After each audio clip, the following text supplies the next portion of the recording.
Bismillahirrahmanirrahim. Assalamualaikum warahmatullahi wabarakatuh.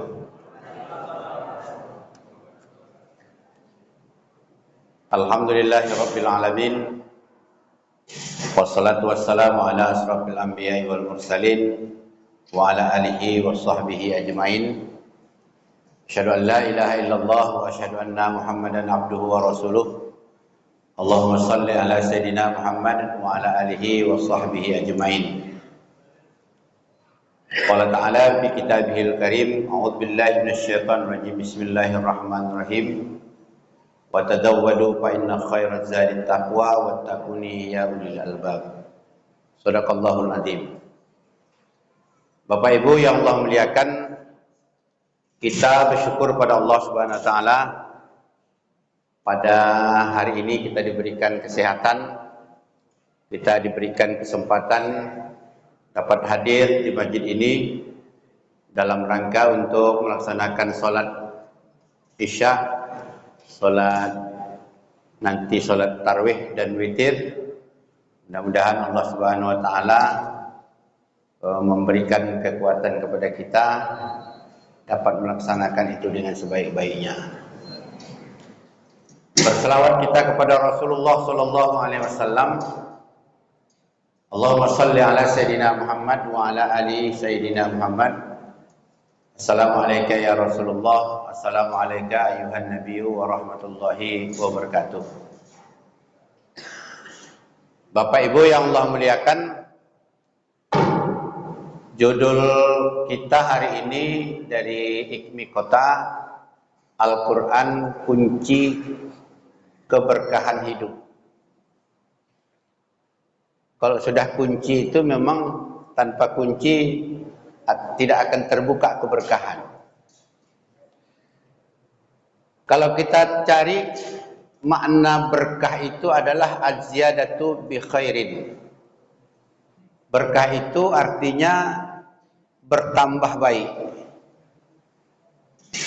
Jadi dalam kehidupan kita ini, kalau kita memang ingin agar bertambah baik, memang harus kita dekat dengan Quran. Banyak dari referensi-referensi buku yang kita baca, baik itu yang disampaikan oleh Imam Al-Ghazali, Imam Syafi'i, tetap disampaikan az-ziyadatu bi khairin, yaitu bertambah kebaikan. Maka dari itu Al-Quran ini haruslah kita senantiasa dekat dengan Quran.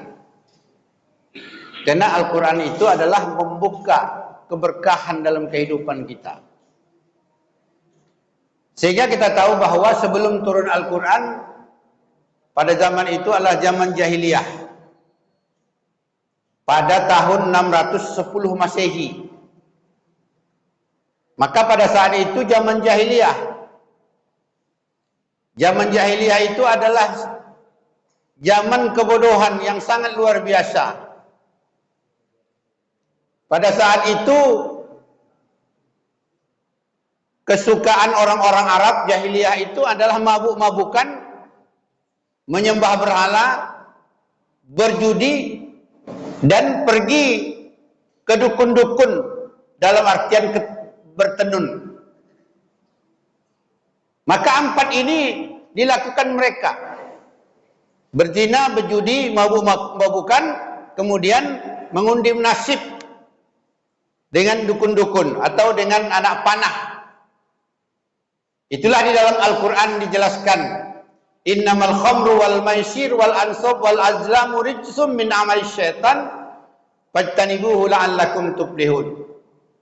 Sesungguhnya khamar, innamal khamar, sesungguhnya khamar, wal maisir judi, wal ansab menyembah berhala, wal azlamun mengundi nasib dengan panah, menentukan nasib dengan umpamanya dengan tenun, rijsun min amali syaitan, itu kotor, maka itulah hendaklah kamu jauhi.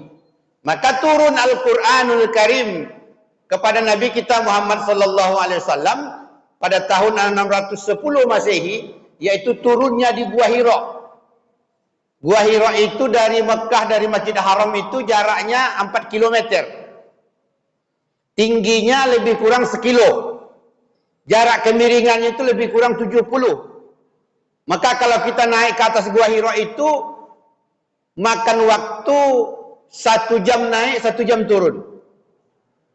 Tapi sekarang ini sudah agak diperbaiki. Gua Hira itu, Jabal Nur itu sudah direnovasi oleh pemerintah Saudi. Saya baru pulang kemarin pada tanggal 2 bulan ini juga. Bulan Maret ini.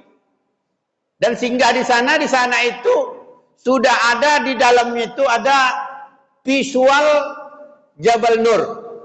Kalau kita ikuti nanti selama lebih kurang 40 menit. Diceritakan dari dunia ini mulai ada sampai nanti turunnya wahyu kepada Nabi kita Muhammad sallallahu alaihi wasallam. Ya. Jadi orang-orang yang pergi haji dan pergi umrah itu biasanya akan singgah ke Museum Jabal Nur, yaitu di bawah di bukit kaki Jabal Nur itu. Di situ sudah semuanya lengkap. Pusat perbelanjaannya lengkap, bakso unta ada, lengkap semuanya. Termasuk sekarang ini sudah direnov, sudah bisa naik kendaraan separuh jalan. Separuh jalan sudah ada, sudah bisa naik. Dan akan datang diperhitungkan dalam tahun ini kemungkinan besar ke Jabal Nur itu sudah bisa sampai naik kereta. Sudah bisa sampai nanti. Nah itu sudah direnov. Jadi kalau dulu memang agak tinggi, ya, agak tinggi. Naik kita ke atas itu lebih kurang 1 kilo. Begitu setelah naik nanti puncaknya itu akan nampak semuanya kota Mekah. Kemudian setelah naik itu nanti akan turun ke bawah lebih kurang 10 meter. Kita melalui batu-batu besar, barulah nampak nanti dapat itu Gua Hira. Gua Hira itu tingginya lebih kurang setinggi saya, 1,5 meter kurang. Kemudian kalau di dalam itu bisa sholat 2 orang. Dan sebelah kanannya itu nanti akan ada seperti terbuka. Bisa kita melihat sebelah kiri. Disitulah malaikat Jibril datang. Pada tahun berapa itu? Pada tahun pertama kenabian, tahun 610 Masehi. Jadi Bapak Ibu yang Allah muliakan, maka itulah turunnya Al-Quran ini merubah situasi. Dari kebodohan menjadi ilmu pengetahuan, dari kemusyrikan kepada keimanan.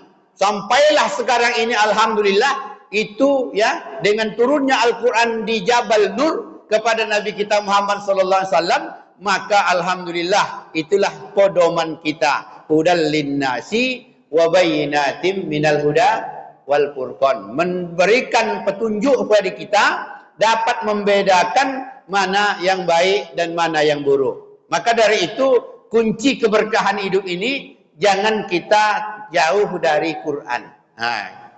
Jadi Bapak Ibu yang Allah muliakan, karena Al-Quran ini tidak cukup hanya kita baca.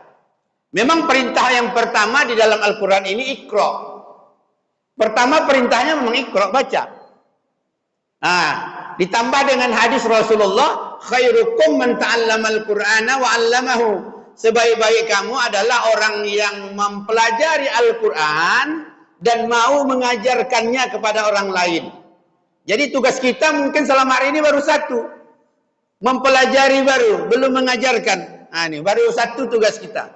Kalau kita ambil teks hadis ini, khairukum, sebaik-baik kamu, man ta'allamal Qur'an, mau mempelajari Al-Quran, wa 'allamahu, mengajarkannya. Ini. Jadi mungkin kita ini baru satu tahapan yang kita lalui, mau belajar Al-Quran.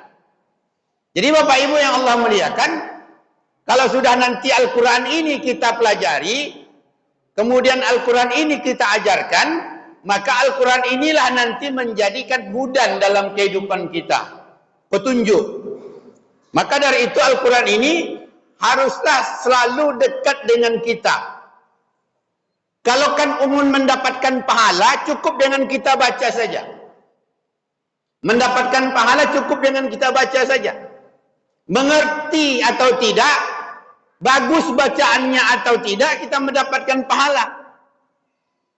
Itulah di dalam hadis Rasulullah sallallahu alaihi wasallam disampaikan bahwa siapa yang membaca Al-Quran 1 huruf diberikan pahala 10 kebajikan.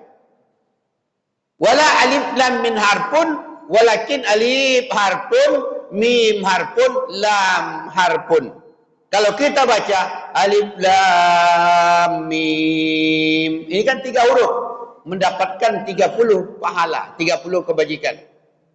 Maka dari itu, inilah paham dengan tidak segala macamnya, umpamanya betul atau tidak, masih kita mendapatkan pahala dari Allah Subhanahu wa taala. Inilah kehebatan Al-Qur'an. Jadi Al-Qur'an ini paham dengan tidak ataupun mengerti atau tidak, kita baca mendapatkan pahala. Maka dari itu, itulah banyak orang hanya membaca Al-Qur'an, baca Al-Qur'an, baca Al-Qur'an.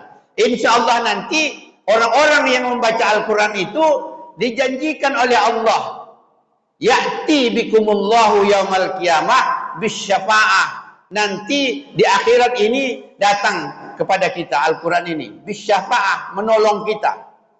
Yang datang menolong itu nanti Al-Quran. Sayalah yang kamu baca dulu. Begitu nanti kita meninggal dunia, begitu kita terbaring di kasur apa itu, di tempat kita dibaringkan sebagai jenazah, dibaringkan, Al-Quran itu sudah datang. Nah, anak Al-Quran yang kamu baca dulu. Sayalah Al-Quran yang kamu baca dulu. Apa katanya? Wala tahzan wala khaufun. Jangan kamu takut, jangan kamu berduka. Aku dampingi. Nah, itulah Al-Quran. Maka dari itu, ini Al-Quran. Itulah banyak orang menerjemahkan bahwa nanti orang meninggal itu diletakkan di atas kepalanya Al-Quran. Itu nomor 2-nya itu. Tapi sebenarnya udah datang Al-Quran itu membela kita. Ya'ti bikumullahu yaumal qiyamah. Dia datang membantu kita. Maka tidak cukup pada saat itu. Kalau Al-Quran itu tadi sudah kita baca, Al-Quran itu tadi sudah kita pelajari, kita pelajari. Kalau dapat juga kita hafal. Al-Quran itu kita hafal. Semampu kita hafallah Al-Quran. Nah ini, semampu kita. Atau kita pilih-pilih pun boleh menghafal Al-Quran itu. Apa umpamanya yang kita pilih-pilih?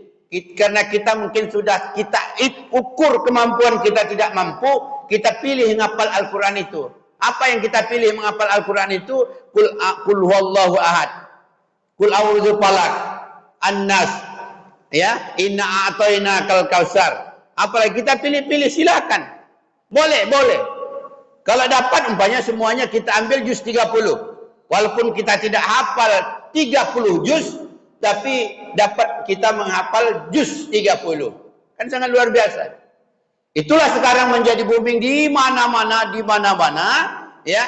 Sekolah-sekolah yang ada program tahfiz Qur'annya itu umumnya dikejar oleh orang tua, memasukkan anaknya ke sana. Iya kan? Umumnya begitu. Sehingga di mana-mana kita tengok, di mana sekolah yang di situ ada program tahfiz Qur'annya, itu umumnya dikejar. Kenapa? Orang tua sekarang sudah paham bahwa Al-Quran ini sangat perlu. Kenapa? Al-Quran ini adalah kunci kesuksesan hidup. Maka dari itu yang ketiga, setelah kita hafal tadi, Al-Quran ini juga kita akan terjemahkan. Kalau kita terjemahkan sekarang ini mungkin kalau langsung memang agak susah, tapi terjemahan Al-Quran kan banyak sekarang. Terjemahan Al-Quran sudah banyak. Kita baca terjemahnya. Yang standar terjemahnya itu adalah terjemahan Kementerian Agama. Itu standar. Nah, itu standar. Sehingga nanti dari terjemahan itu bisa kita memahami isi kandungan Al-Quran itu. Kalau kita baca kan belum kita paham. Kalau kita hafal kan belum kita paham. Kita baca terjemahannya, baru kita nanti, oh iya, ini artinya. Kita contohkan. Ara'aital ladzi yukadzibu biddin. Tahukah kamu orang yang mendustakan agama? Lanjut ayat. Fadzalikal ladzi yad'ul yatim. Orang yang mendustakan agama itu adalah orang yang menghardik anak yatim.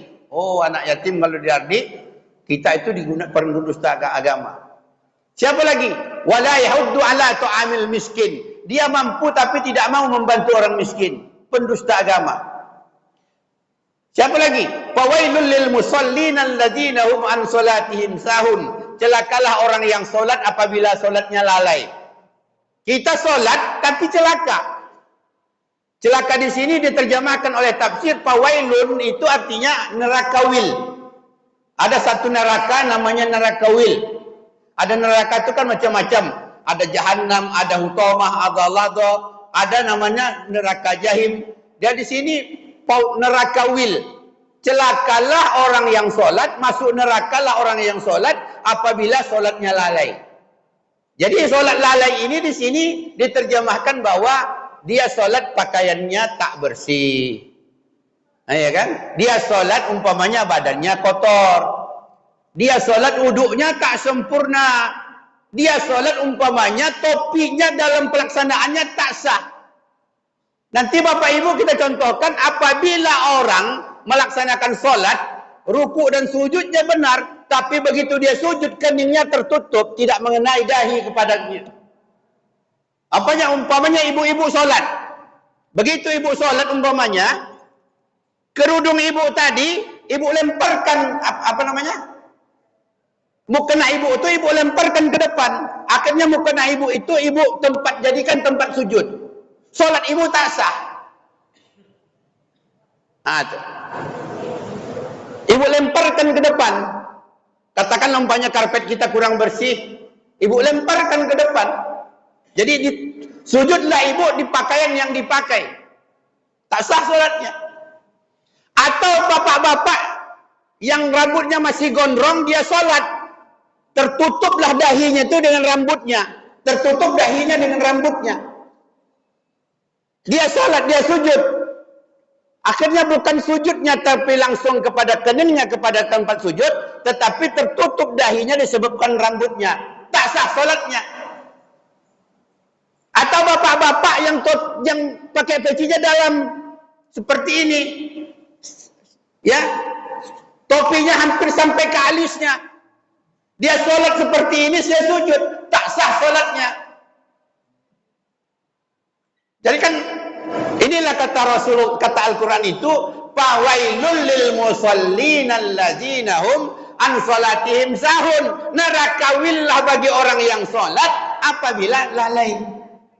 Maka dari itu belajar sholat ini memang harus serius. Nah, jadi Bapak Ibu yang Allah muliakan, ini kan kita dapatkan dari terjemahan. Alladzina hum yura'un. Neraka willah bagi orang yang ria. Ria, dia sholat tapi ria, pamer. Dia berimpak tapi pamer. Nah itu. Tapi pamer dia. Berimpak dia masih pamer. Alladzina hum yura'un ria. Wa yamna'un al-ma'un. Enggan menolong orang lain. Dia biarkan aja begitu. Jadi dari sini kita terjemahkan satu ayat saja Al-Ma'un, sudah banyak kita langgar. Kenapa? Ketidakpahaman kita. Maka dari itu ibu-ibu, bapak-bapak, Al-Quran itu yang ketiga, tadi kita baca, kita pelajari, yang kedua kita hafal, yang ketiga kita sudah bisa menerjemahkan. Kita baca terjemahannya.